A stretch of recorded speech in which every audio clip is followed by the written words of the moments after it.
Long ago, in a faraway land, there lived a prince known for his arrogant and unmerciful behavior. He was the son of the wealthiest and most powerful king in the four kingdoms of Oud land. His name was Prince Ayan. He was indeed a very handsome man. All the maidens in his kingdom loved him and wished to be married to him, but this was far from Prince Ayan's thoughts. He was rude and thought of himself as a god, and that no woman deserved to have him as her husband. He thought he was better than everyone else, and he treated his subjects with disdain.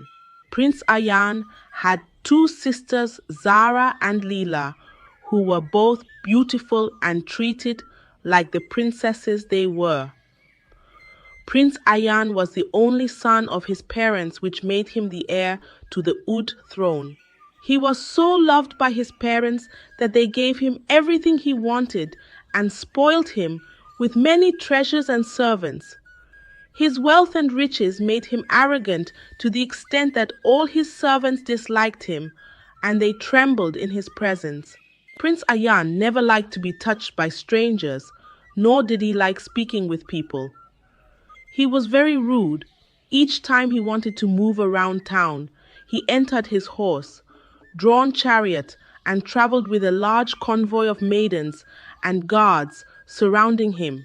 The chariot, gilded with gold and encrusted with sparkling gems, gleamed one day while riding his chariot through the marketplace. Prince Ayan saw an old beggar in rags kneeling before him. The marketplace buzzed with life merchants, shouted children darted between stalls, and the air was thick with the scent of spices and freshly baked bread. He stopped and asked her why she was so dirty and begging for money. "Help me, please. I have no money, no home, and no one to help me. I beg you to have mercy on me. Why should I give you anything? You are just a lazy old woman who has refused to work. Go home." "I have no money to give to you," he replied. The beggar looked up at Prince Ayan with sad eyes and said to him, "I am not lazy. I am old and sick, and I have no one to care for me." Ayan laughed and replied to her, "You're just a loser. You deserve to be in the gutter." Ayan turned and walked away, leaving the beggar to fend for herself.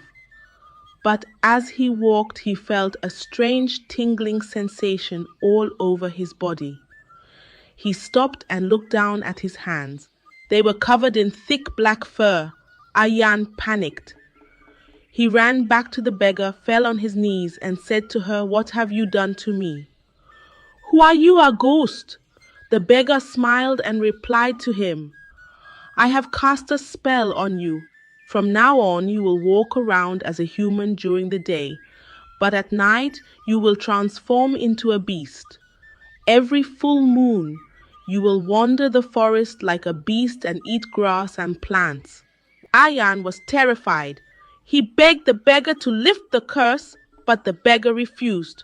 "You must learn to be humble and compassionate, and you must find someone who loves you for who you are, even if you are a beast, before the curse can be broken."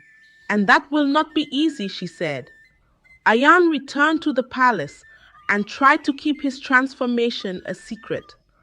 He ran into his room and locked himself up. His luxurious chamber, adorned with intricate tapestries and ornate furniture, became a prison of his own making. He stayed in his room for days without coming out or eating.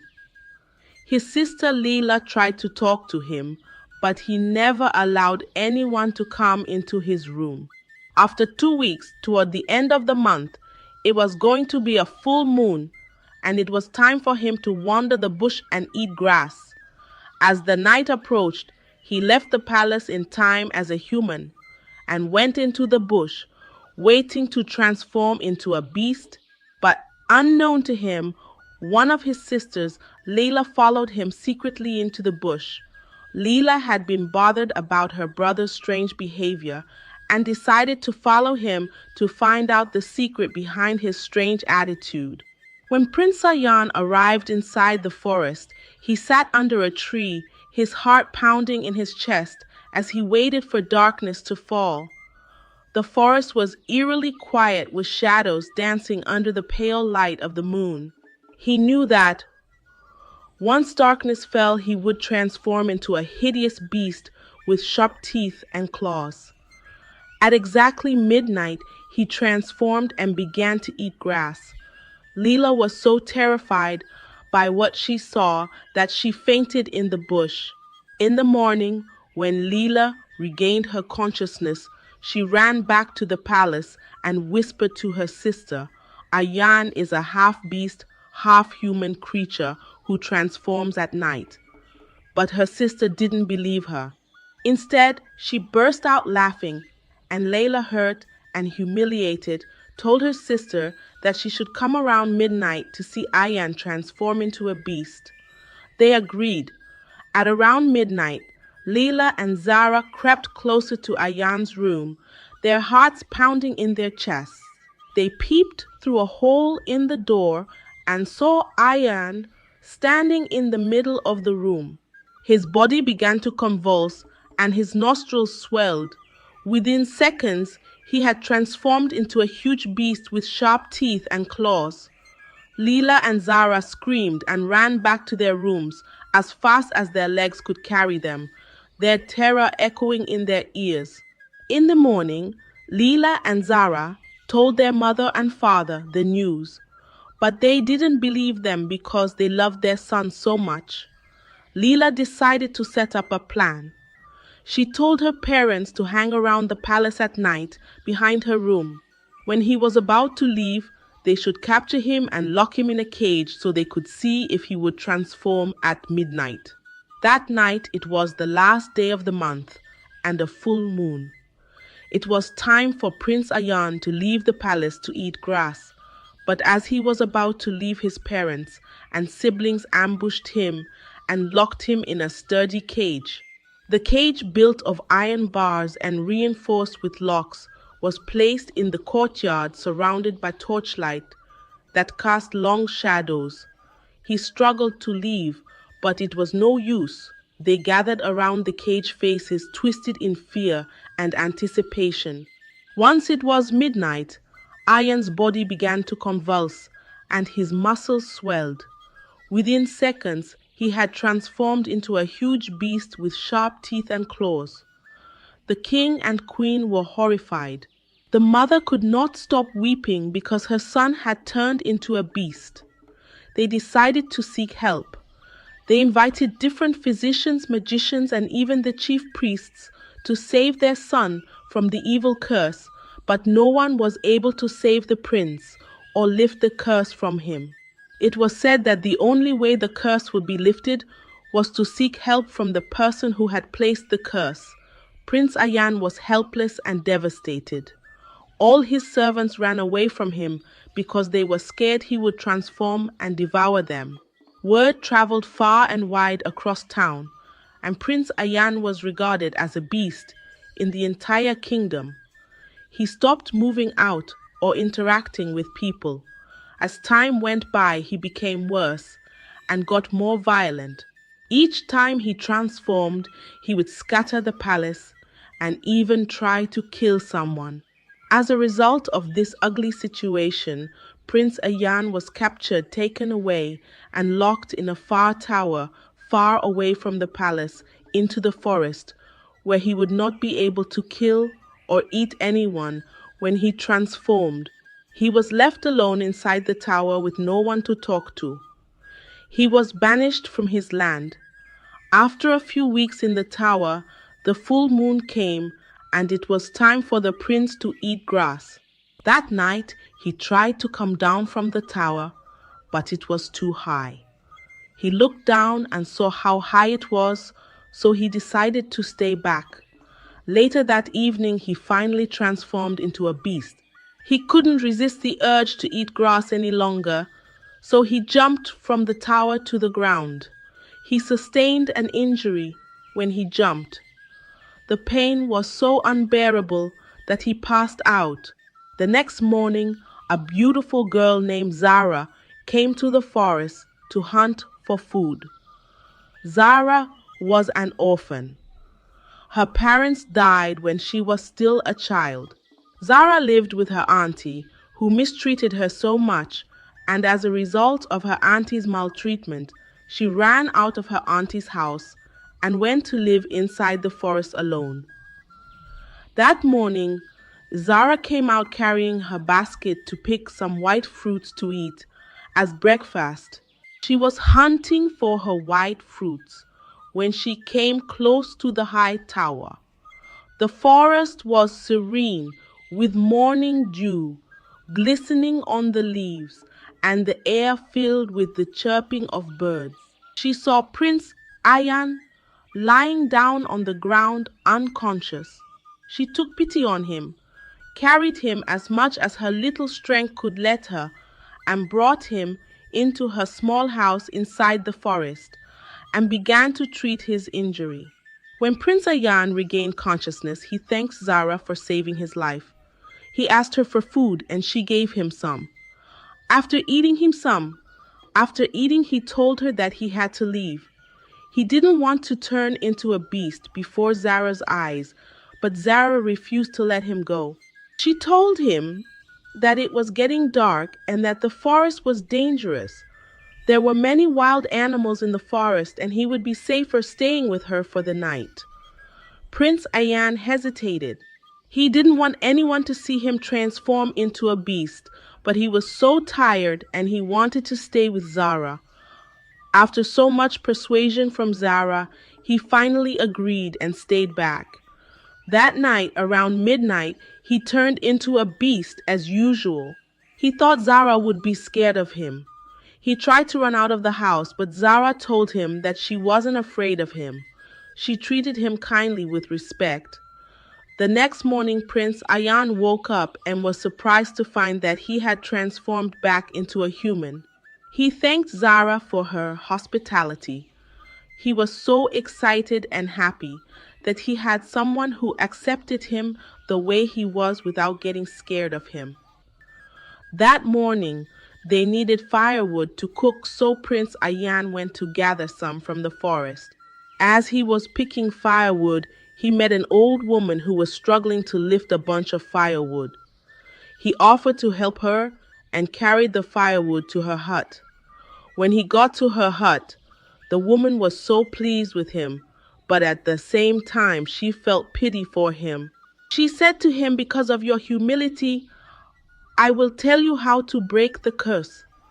You must learn to be humble and compassionate, and from what I see, you are already beginning to be humble. There is only one task left for you to finally turn fully into a human. You must find someone who loves you for who you are, even if you are a beast. She must love you genuinely. On the day of your marriage ceremony, your curse will be lifted." Prince Ayan was happy and a bit confused at the same time. He kept wondering where he was going to find a lover who could even want to marry a monster like him. He was so deep in thought that he didn't notice the time passing by. After some time, he decided not to think much about it. He carried his firewood and left. Days and weeks passed. Prince Ayan and Zara became fond of each other. They became closer and closer each day. Ayan knew he had to tell Zara about the curse. He didn't want to deceive her. He wanted to let her know what led to him turning into a beast at night. But he was afraid that she would reject him if she knew the truth. Finally, Ayan summoned courage and told Zara about the curse and what led to it. Zara listened patiently, and when Ayan finished, she smiled. "I don't care that you turn into a beast at night. I love you for who you are." Prince Ayan was overjoyed. He knew that he had finally found the person who could break the spell. Prince Ayan and Zara decided to get married. They had a small wedding in the forest with only the old woman as a witness. On their wedding night, Prince Ayan transformed into a beast, but Zara was not afraid. She hugged him tightly and told him that she loved him. Ayan's heart melted. He realized that Zara's love was true, and that he had finally learned to be humble and compassionate. The next morning, he woke up and found that the curse had been broken. He had transformed back into a full human. Ayan and Zara returned to his kingdom and were reunited with his parents. The king and the queen were overjoyed to have their son back.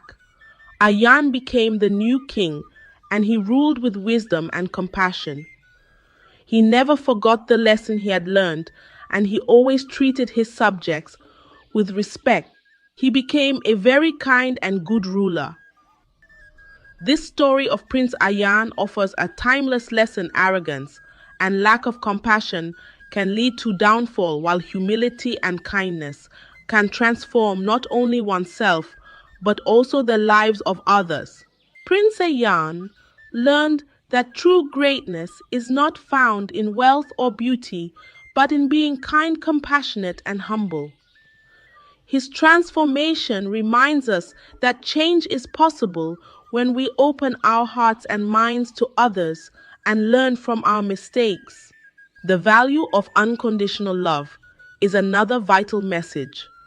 Zara's acceptance of Ayan for who he truly was, both as a beast and a man, teaches us the importance of looking beyond appearances to the heart of a person. Genuine love and humility can break the strongest of curses and heal the deepest wounds. Thank you for watching this video. Don't forget to like, comment, and subscribe to my channel for more captivating stories and valuable life lessons. Stay tuned for more inspiring and entertaining videos. See you next time. Once upon a time in the kingdom of Elam, humans and mermaids lived together in harmony. They were bound by a strong alliance, however. This alliance was not entirely built on pure goodwill. It was a pact rooted in necessity and tradition. The mermaids, with their control over the sea, provided bountiful fish and calm waters for the humans. In return, the humans offered grain, livestock, and military protection from outside invaders. At the heart of this bond was a sacred ritual that existed for generations between the two kingdoms. It was foretold by the great oracle of the sea that the first wife of the Water King must bear a male son who would marry the human princess. This prophecy had guided the relationship between humans and mermaids for decades. But prophecies have a way of turning peace into pressure. The weight of this prophecy was laid on me, Nena, the first wife of the Water King. Nena was everything a queen should be. She was graceful, wise, and respected by her people.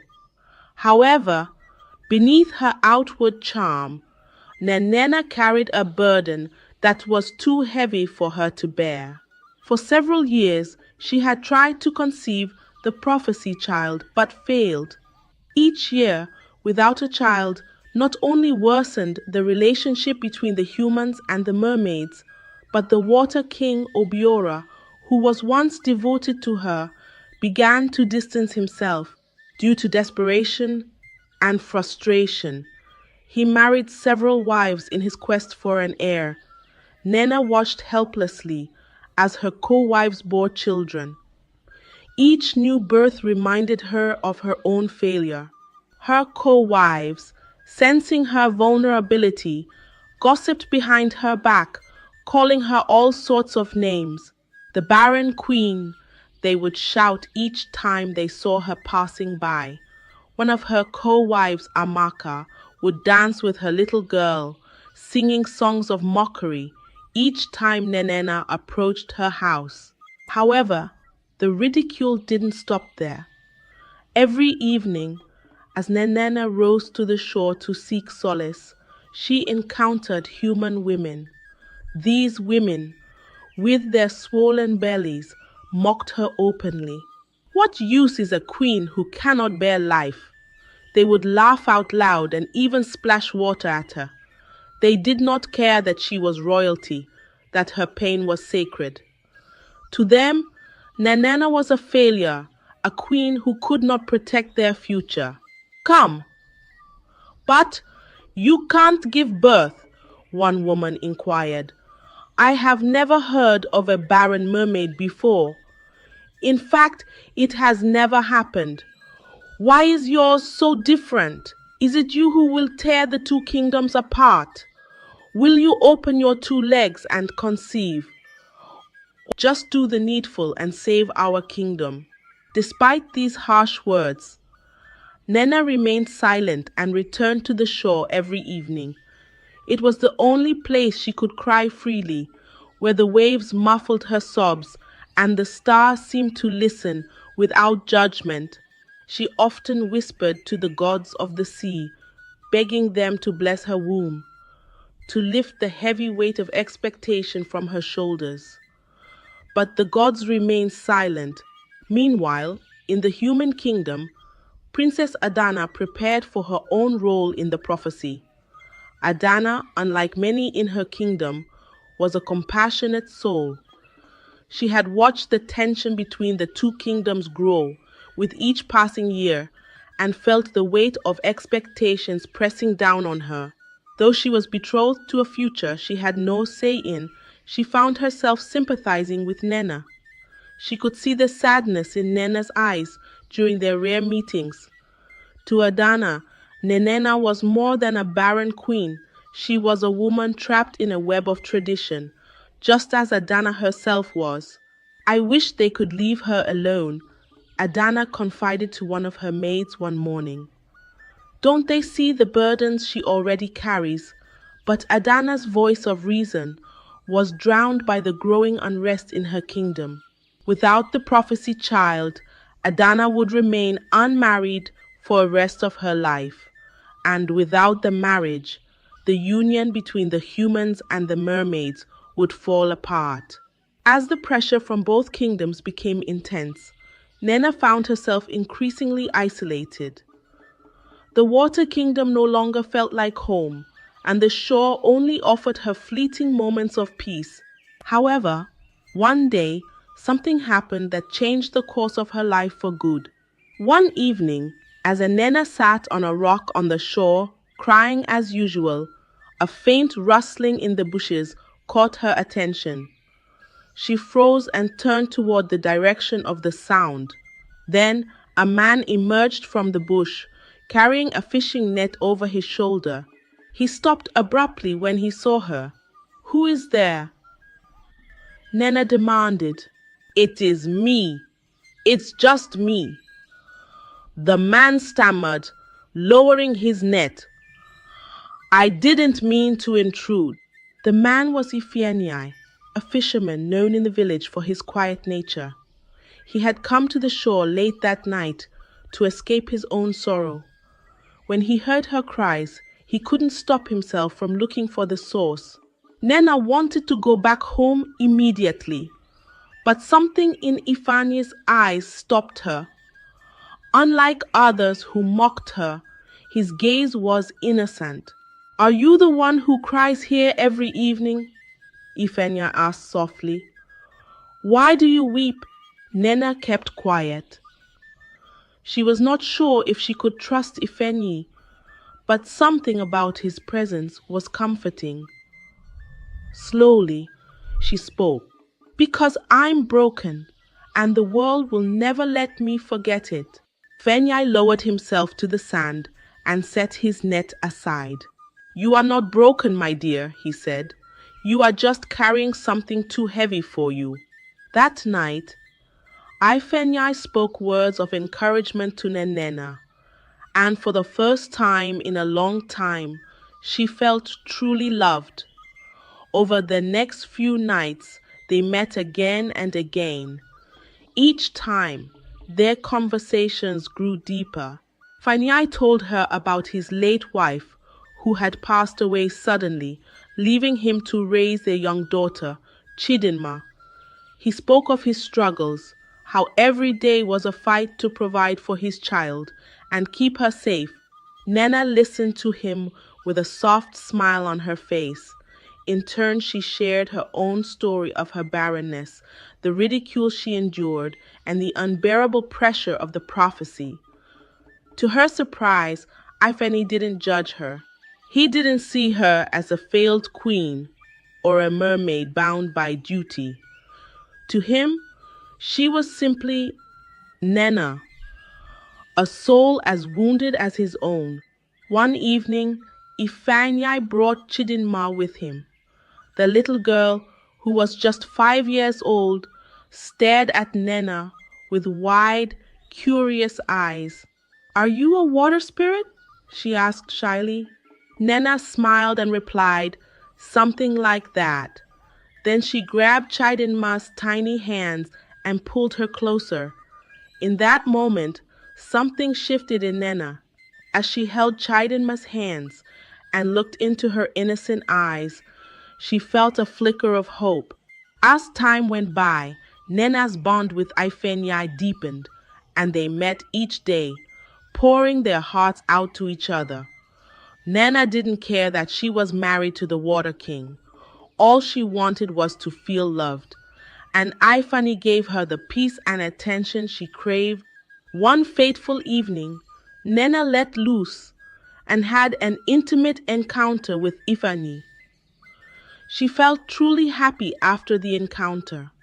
After all, the king had refused to touch her for several years, calling her a cursed creature. As days turned into weeks, Nena began to notice something strange in her body. She knew it might be pregnancy, but didn't want to get her hopes too high. However, the truth became undeniable. In no time, Nena was truly pregnant. The news gave her mixed feelings. She knew what she did was wrong. She knew her actions would tear the two kingdoms apart. But Nena placed her happiness first. She decided to keep her pregnancy a secret and stopped visiting the shore as often because she was afraid that someone might notice the changes in her body. But secrets have a way of letting themselves out. One day, as she rose to the shore to meet Ifenyi, she was unaware that she was being followed. One of her co-wives, Amaka, had grown suspicious of Nenena's frequent disappearances. Amaka had always wanted to be the next queen and vowed to get Nena thrown out of the palace. That day, Amaka followed Nena quietly, and what she saw that night fed her with satisfaction. Amaka watched as Nena embraced Ifenyi, her hands resting protectively over her stomach. She heard the gentle words they exchanged, the laughter that seemed to mock everything the kingdom stood for. Without hesitation, Amaka returned to the underwater palace with so much excitement. This was a chance to destroy Nena's reputation for good. Immediately, Amaka got home, wasted no time, and headed straight to the palace to tell the king what she had seen. King Obiora was furious to hear that Nena, his revered first wife, had broken the sacred laws by taking a human lover. "Young woman, are you sure of what you are saying?" he asked, with so much anger in his voice. "Yes, my king, I saw them hugging and kissing each other. This barren witch has humiliated me and almost destroyed her." Amaka shouted with anger. "Where are the guards?" he demanded.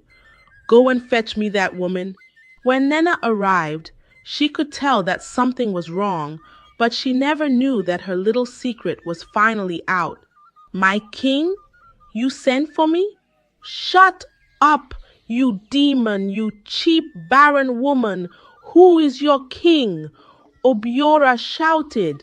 "Is it true?" he demanded. "Have you defied the prophecy?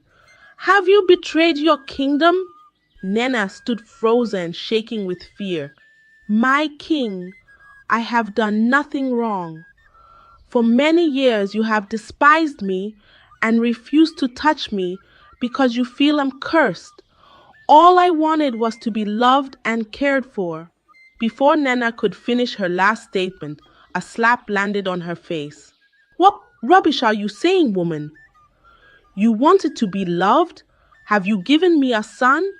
And I didn't love you? You have disgraced this throne? You are my first wife. You were chosen to fulfill the prophecy. And instead, you consort with a human fisherman. You have brought shame upon me, upon our kingdom and the gods themselves. My king, I will not apologize for love. I have carried the weight of this prophecy for so many years, enduring mockery and isolation. I begged the gods, but they remained silent. Now they have blessed me with this child. I will not abandon it." Obiora became more furious as Nena spoke. "I should banish you and that abomination from this kingdom."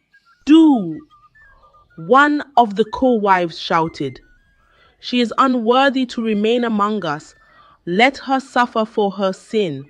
The humans will see this as an insult. They would think we cannot uphold the prophecy.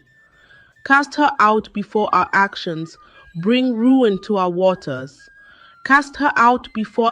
Take this filthy rag out of my sight and lock her up," Obiora commanded.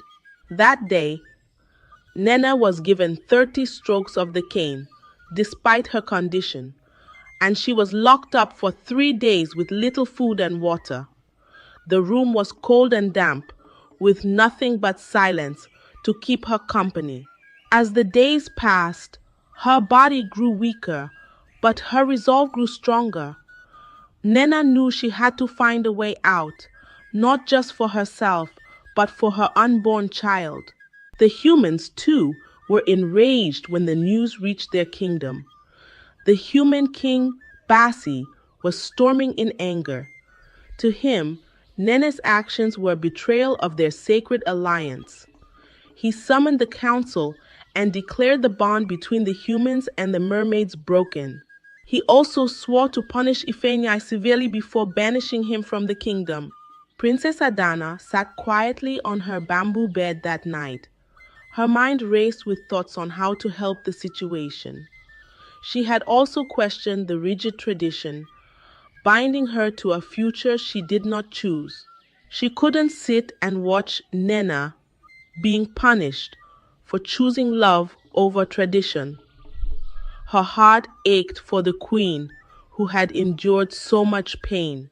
The next day, Adana visited Ifenyi, and they planned a way to rescue Nena from the unfair treatment meted out to her. Ifenyi was determined and bold. He loved Nena so much and would not watch her being subjected to unfair treatment in her condition. That night, Ifenyi took the bold step to rescue Nena. As a fisherman, he was already familiar with the waters. He swam deep into the oceans, down to the mermaid kingdom. The sea was restless, the waves high, but Ifenyi's determination carried him forward. He broke into the cage where Nena was kept and carried her without anyone noticing. After much contemplation, they both decided to run away to a far village where no one knew them. Ifenyi also took Chidinma with him. The journey was arduous, and they had to move under the cover of darkness to avoid detection. Finally, they reached a secluded village, surrounded by lush green forests and a tranquil river that mirrored the sky. By the next morning, the water palace was in chaos. King Obiora noticed that Nena was missing and ordered his guards to search for her. But she was nowhere to be found. Meanwhile, Nena and Ifenyi had started a new life far from the hateful eyes of the two kingdoms. Their union was filled with love and support for each other. Each day, Ifenyi tended to the small shelter they built by the river's edge. While Chidinma followed Nena like a shadow, asking her endless questions about the underwater world. One rainy evening, Nenena finally went into labor. Ifenyi paced nervously outside their hut, his heart racing with both fear and excitement. After hours of labor, Nene finally gave birth to a bouncing baby boy. Ifenyi held the child in his arms, and as he looked into his son's bright eyes, he named him Namdi. The boy was half human and half mermaid. His tiny hands clutched at Ifenyi's fingers, and his soft cries filled the small hut with hope. They knew no bounds, and together they built a strong family that extended into its own. The boy grew quickly, showing a curious blend of both worlds, the strength and resilience of a human and the grace and wisdom of a mermaid. As time went by, Nena gave birth to more children. Each child brought a unique gift to the family, binding them together in love and unity. Meanwhile, back at the water palace, King Obiora had grown weak and pale, waiting for a son of his own. None of his wives had been able to give him an heir. Tears of sorrow rolled down his eyes as he regretted his actions. I wish I had treated Nena well. I wish I loved and supported her when she needed me the most. I blamed her for not giving me a child, not knowing she was not God who gives children. I pray she finds a place in her heart to forgive me.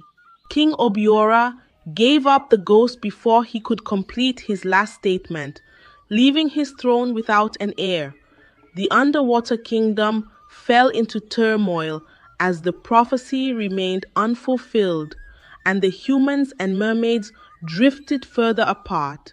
This story sheds light on the pressure placed on women because of their inability to bear children. It teaches men, especially, to love and support their wives because children come from God alone. Furthermore, it teaches us that true strength lies in choosing love over fear and in finding the courage to pursue one's happiness, even when faced with harsh judgment and opposition. Additionally, it reminds us that life's greatest gifts often come from unexpected places and that forgiveness and self-acceptance are key to healing and growth. This story offers a profound lesson about the heavy burden of societal expectations, especially on women, and the importance of compassion and love in overcoming them. It reminds us that children are a gift from God, and no one, especially women, should be blamed or ridiculed for circumstances beyond their control. Parenthood is divine and should not be forced or demanded. The story also highlights that love and support are the foundation of strong relationships. Men should cherish and support their partners in times of trial, as unity and understanding can overcome even the most challenging obstacles. Furthermore, while traditions have their value, they should not suppress individual happiness or humanity. True strength lies in pursuing love and joy despite societal pressures. Lastly, the story emphasizes the healing power of forgiveness and self-acceptance, encouraging us to embrace these virtues as pathways to growth. Thank you for watching my channel. If you enjoyed this story, don't forget to explore more captivating tales and lessons on our channel. Stay tuned for other interesting and inspiring videos. Madame Laura was known in the city of Toleka as a miracle worker. With her needle and thread, people lined up every day waiting for her to create the perfect dresses for weddings, parties, and other functions. It was not just that she made beautiful designs, she made rare designs that no one had ever seen in the world, and she was the fastest tailor they had ever seen. A dress that took other tailors weeks or even months, Madame Lara completed in just 1 hour. Yes, you heard that right. 1 hour. You would come into her shop. She would take your measurements, and by the time you returned, your outfit with a rare design that no one else had was ready for you. Or sometimes you could sit there and wait while she sewed your clothes. No one asked any questions because they were getting what no one else could give them. But there was one rule: you must never, under any circumstance, try on your clothes in her shop. Madame Laura's tailoring shop stood at the edge of a bustling market filled with vendors selling vibrant fabrics, fresh produce, and aromatic spices. The market buzzed with the sound of merchants calling out their wares, children laughing, and the rhythmic clinking of tools. Her reputation was legendary. People traveled from far and wide to have her create custom dresses that were unlike anything they had ever worn before. It wasn't just her designs that drew people in, it was her speed. Madame Laura could do it within an hour. Her designs were magical. Her ability to create clothes that fit perfectly was unbelievable, and she would deliver your dress the same day. But as impressive as her work was, there was one rule that you could never break: no trying on clothes in the shop. People accepted it without hesitation. They were too blinded by the convenience and beauty of her work. She was not like any other tailor shop, where customers could go into a fitting room to check if their dresses were well fitted or needed adjustment.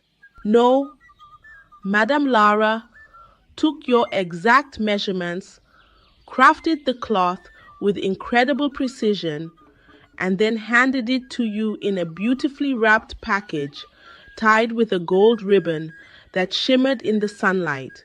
Her customers would take the package home and try on their dresses in their homes. Once they left the shop, there was no bringing the dress back because the dresses always fit so perfectly. Some people gossiped about her rule behind her back, but no one complained because they got their clothes quicker than any other tailor. Other tailors in the city were very jealous of Madame Lara. She took all the customers away from them. Her shop was always full, with lines spilling outside and around the shop.